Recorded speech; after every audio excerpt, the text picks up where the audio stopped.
Welcome to Truth to Tell. Today we're looking at a baby Browning pistol. It has Browning on the grip scale.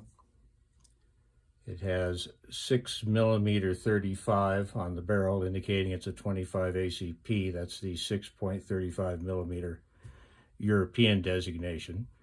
Plus there's some proof stamps. Also some stamps on the front of the slide.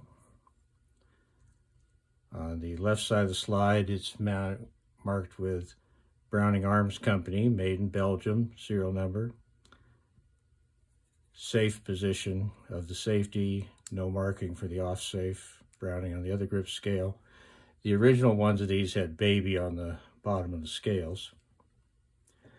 So these were made in Belgium by Fabrique Nationale, and they fully owned the name Browning, which means that they could put Browning on anything, even if it was not a design by John Moses Browning. And in fact, this was designed 2 years after John Moses Browning died. So while it's derived from John Moses's model 1905, it is not actually a Browning design in and of itself. If you go to, I'm going to I'll provide a link below where you can look up serial numbers and see what years these were made. This one was made in 1965. You will find on the Browning website an error, though.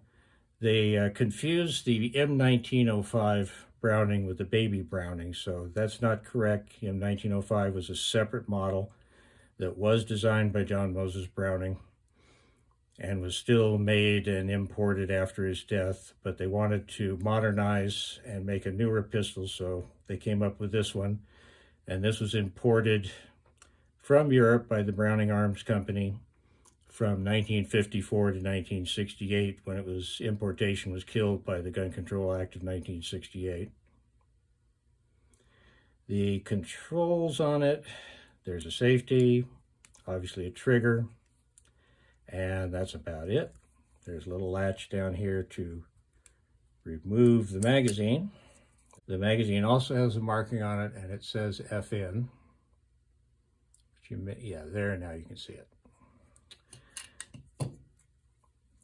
The sights are pretty rudimentary. They're very small, but if you can pick them up all right, in good light, you can shoot it. In dim light, I don't think it would be very effective, except at very, very close range. This little pistol is surprisingly easy to handle and shoot. You just take a good firm grip on it, get your flesh down out of the way of the reciprocating slide,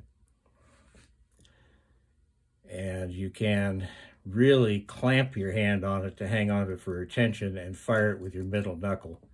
But I don't recommend that for anything but the very closest ranges. You really want to use the pad of your finger and get a good controlled release for best accuracy.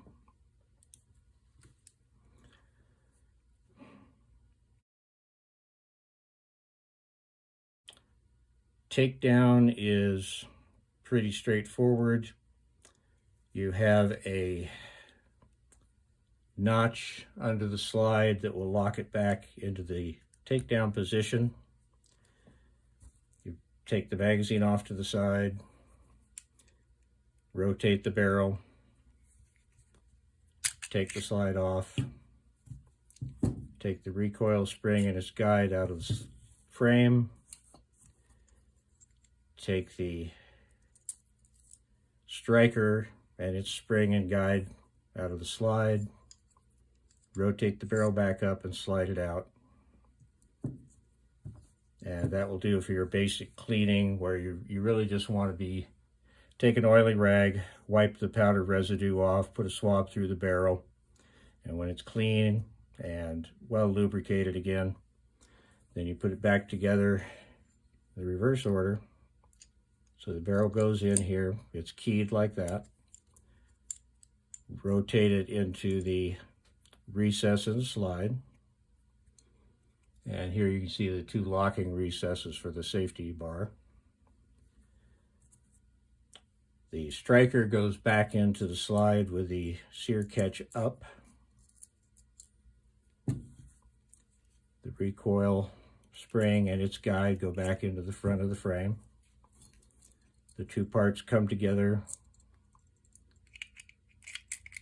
like this. See, it's got a keyway in the front that matches up.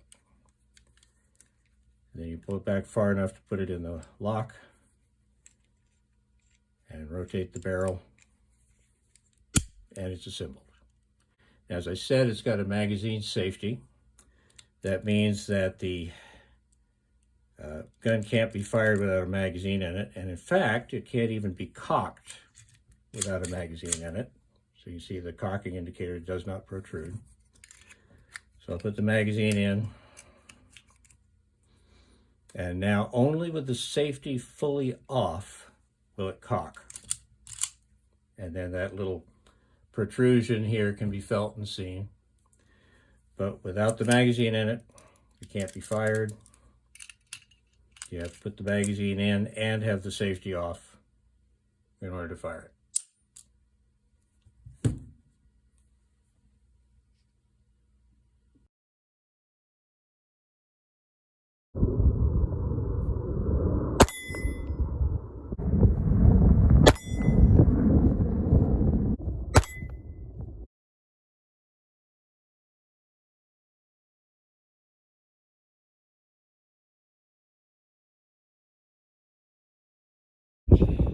Baby Browning, just the 6 rounds of the magazine.